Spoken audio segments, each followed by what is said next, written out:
look for someone who is an expert in what you want to do. So that's a mentor.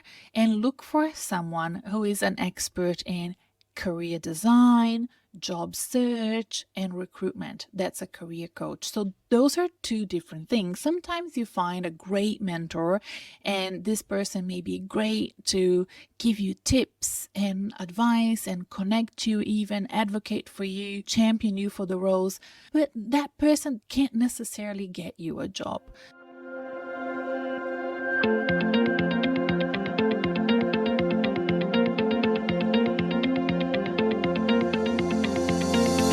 Hi, I'm Renata Bernarde, and this is the Job Hunting Podcast, where I interview experts and professionals and discuss issues that are important for job hunters and those who are working to advance their careers. So make sure that you subscribe and follow, and let's dive right in.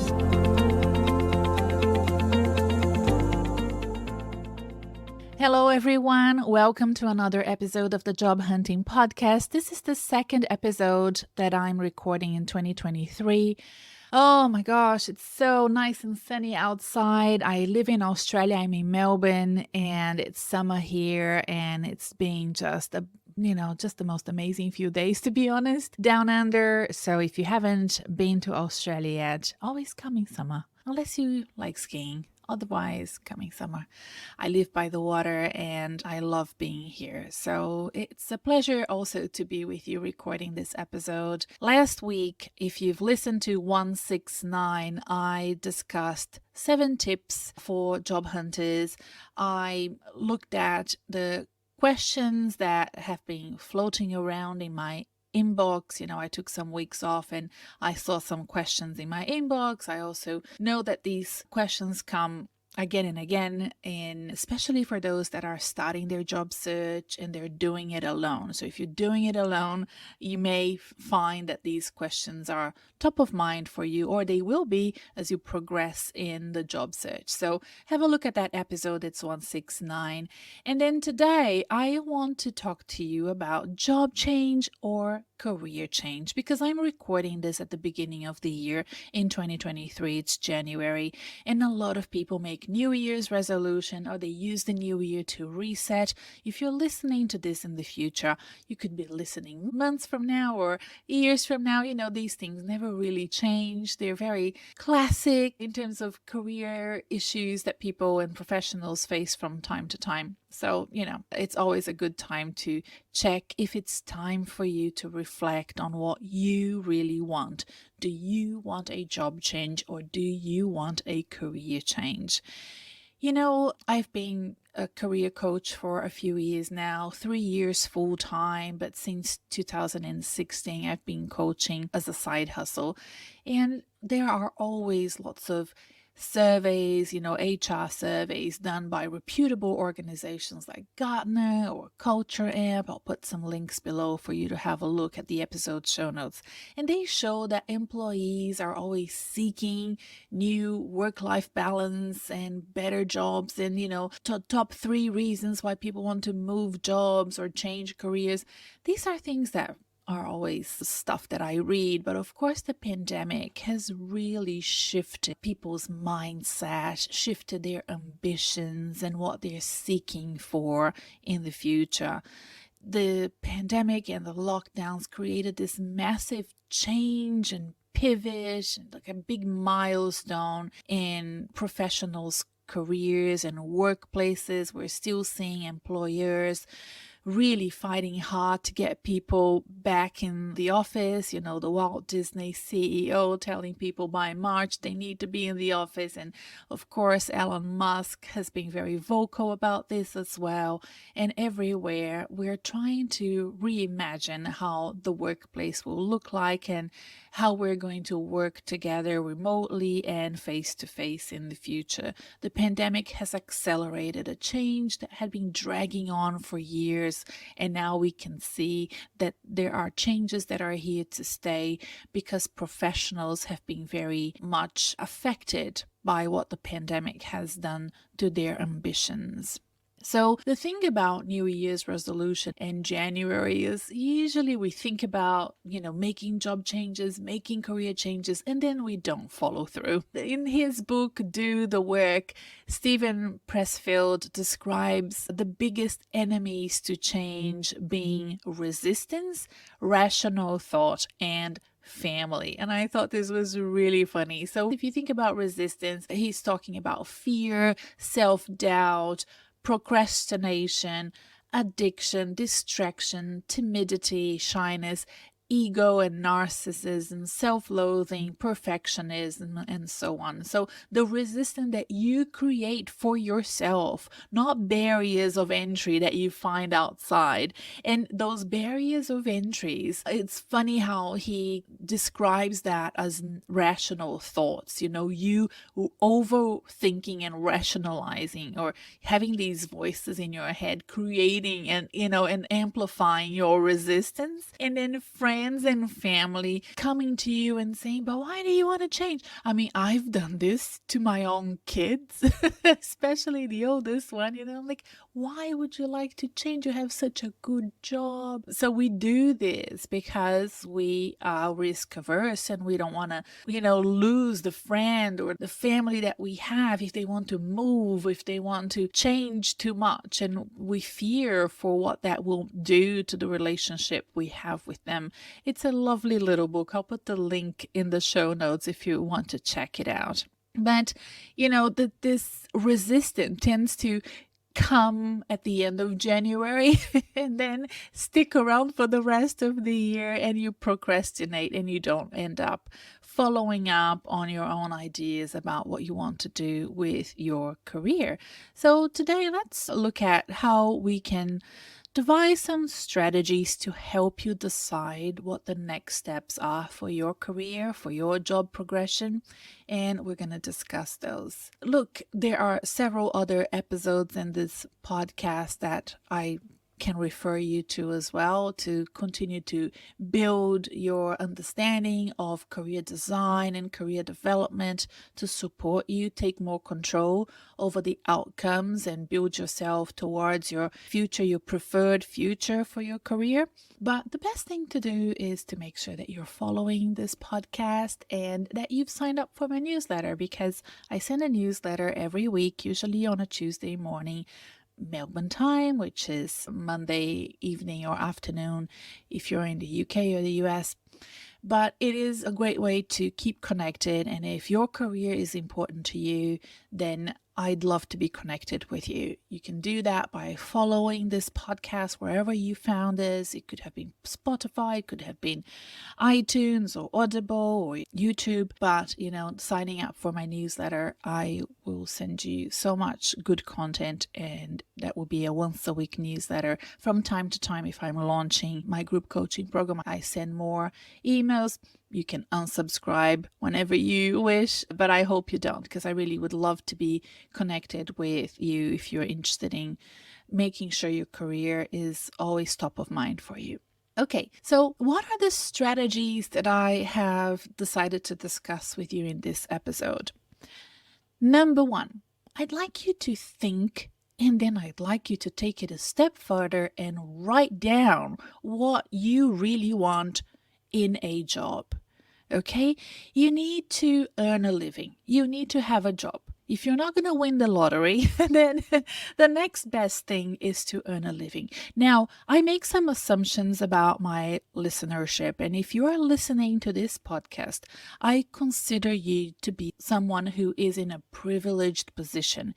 You can listen to podcasts like this. You have some control over your life and the outcomes of your career, and this puts you in a position where you should really take nothing for granted and take control of your career and the whole idea of career design more seriously. And that we do by writing things down, by really taking the time to develop a career plan.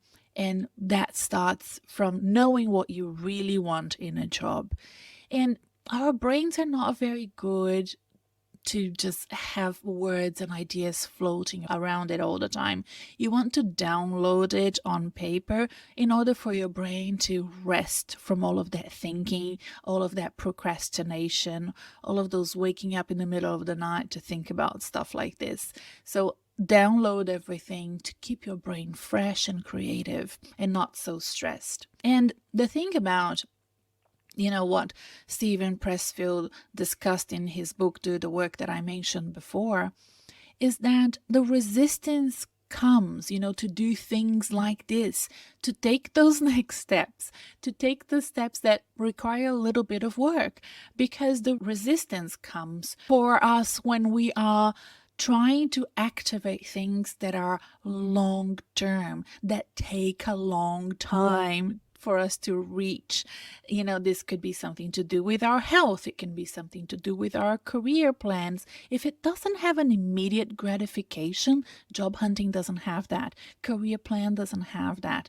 We are not designed naturally to do this, right? We were designed to flee and fight and flight and survive in the savannah. So all of those sort of deep thinking changes that we need to start doing as civilized human beings, taking care of our planet Earth, climate change, and, thinking long term about our careers because we're going to live into 100. We are not designed for that. So you need to really implement those things and overcome that resistance. And remember that this doesn't have to be perfect. You don't have to buy a perfect notebook to do this. Just start on a piece of paper, any piece of paper, and then just do it. Okay? So by doing this, like I said, you're giving yourself the opportunity to find the time and the words to describe what you want to do. If you are struggling with that, if you have writer's block, stick around because, number 3 may help you, the third strategy that I'm going to talk about. The second thing that I want you to do is to map out what a future would look like for you if you achieve what you really want, if you have the job that you really want. Every career has a future progression. You don't necessarily need to be advancing in your career if you don't want to. People have different ambitions for themselves. Some people want to progress and step by step go from one job to a bigger job to a bigger job and so on. Not everybody needs to do that. That's completely fine, right? Your ambition, everybody needs to have ambition, but our ambitions are different. Some people want to just have a steady career, a sustainable career, have a similar job all their lives. They need to also do professional development to maintain their skills, to have that opportunity to keep their jobs all their life. So whatever you do, there is work to be done, okay? But what would your future be? What would be the next steps for the next decade, 2 decades, 3 decades ahead of you? So think about those step by step. If the job that you really, really want requires extra skills that you currently don't have, extra experience that you currently don't have, you're verging from wanting a different job to wanting a different career. And career change can come in different ways, right? It can be a 180 career change. So let's say right now you're an engineer and you want to become a teacher. That's a big career change. But it could be that right now you are working as a consultant and then you want to work for a bank, or you want to work for a manufacturing business, or you want to work in retail. It's also a big shift that will require you some stepping stones to get to where you want to go. So think about flow charting the different paths. So there isn't just one path that you can do to reach your goals. So think about the different paths that can lead you to that job that you really want and that future career progression within that job that you really want. One of those paths could be stepping down and, going back to study, for example. Another path could be accessing a mentor or accessing a coach.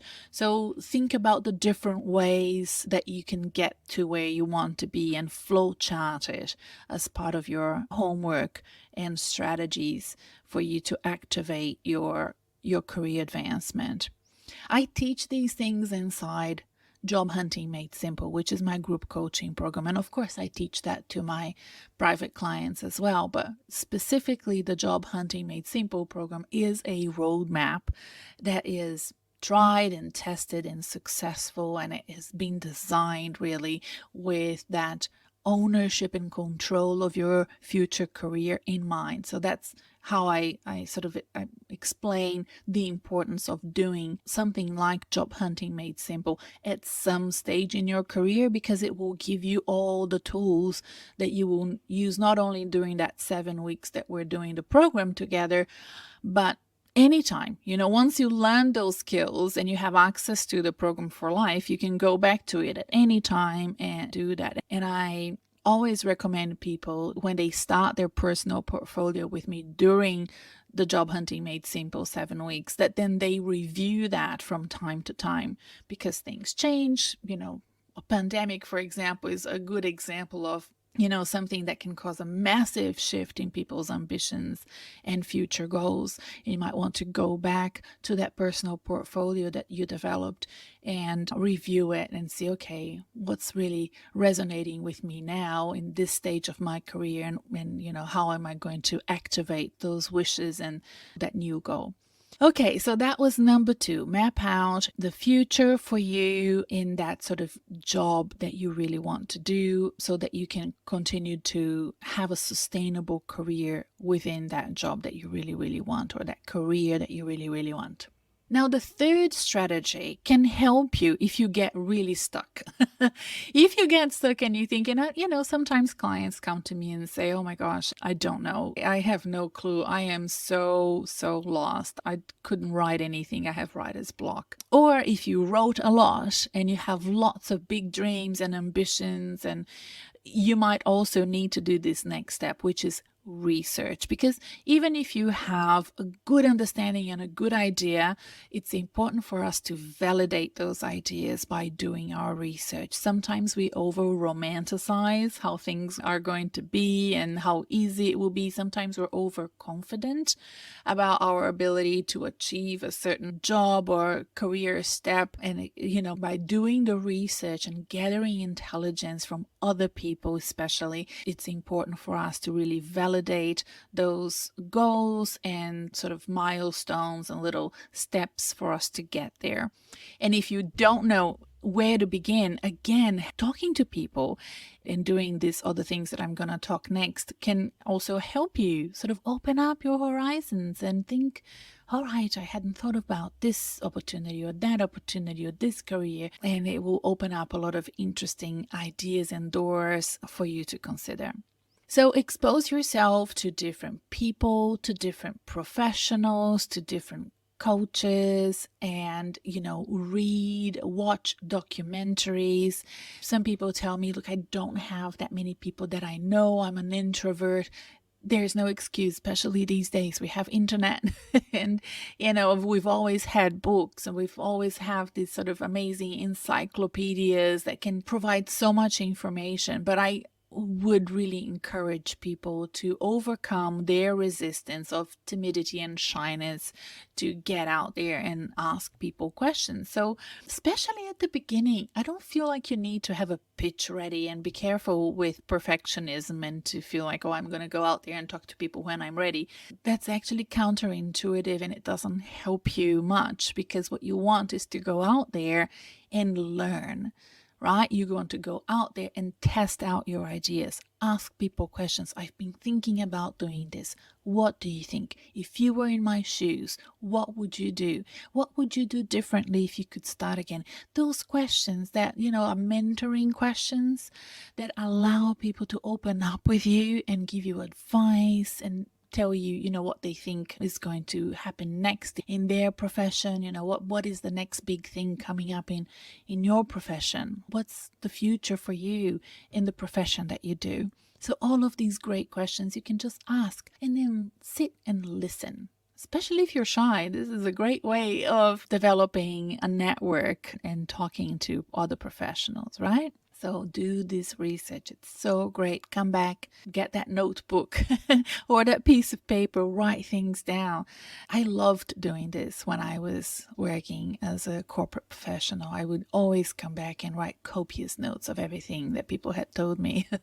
So, I'm biased in that way, but I know that there's enough research out there that shows that this is a good idea. And number 4, and finally, work with a mentor and also consider working with a career coach. Look for someone who is an expert in what you want to do. So that's a mentor. And look for someone who is an expert in career design, job search, and recruitment. That's a career coach. So those are 2 different things. Sometimes you find a great mentor, and this person may be great to give you tips and advice and connect you, even advocate for you, champion you for the roles, but that person can't necessarily get you a job. There's enough due diligence these days that will ensure that organizations and recruiters follow protocol, follow procedure, and hire the best person for the job. And for you to be considered the best person of the job means that you need to understand how recruitment works, how job hunting works, how to present yourself in front of a selection panel, and that's where a career coach can really help you. So working with a career coach can, there are several levels of investment. It can be very much a big investment if you want to do one-on-one private coaching for a specific period of time. Like I work with private clients for 3 months, 6 months, or a year.